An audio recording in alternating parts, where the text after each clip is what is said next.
London में इब्रारुल हक बाल बाल बच गए।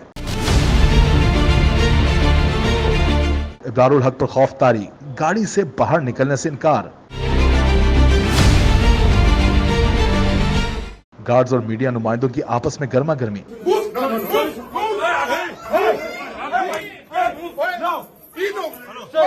वो कहते हैं ना, जब सितारे गर्दिश में हो तो इंसान के लिए सब कुछ आसान नहीं रहता। ऐसा ही कुछ इन दिनों पाकिस्तान के मारूफ गुलकार और साबिक पीटीआई रहनुमा इब्रारुल हक के साथ हो रहा है। हाल ही में नो फ्लाइट जोन से निकलने के लिए इब्रारुल हक को मिन्नतें और काफी पापड़ बेलने पड़े, जिसके बाद गुलकार को लंदन जाने का ग्रीन सिग्नल मिला। लेकिन लंदन पहुंचते ही इब्रारुल हक की मुश्किलात कम ना हो सकी। सोशल मीडिया पर गुलकार की एक वीडियो तेजी के साथ वायरल हो रही है, जिसमें देखा जा सकता है कि लंदन में कॉन्सर्ट हॉल के बाहर इब्रारुल हक अपनी गाड़ी में मौजूद है और उन पर शदीद खौफतारी है, जिसके पेश नजर इब्रारुल हक गाड़ी से बाहर आने पर इनकार कर रहे हैं और कह रहे हैं कि ये लोग कौन हैं। लेकिन ये काले आगे नहीं, वो जो पीछे लोग हैं ना, नहीं वो वैसे ही है, वो वैसे ही है।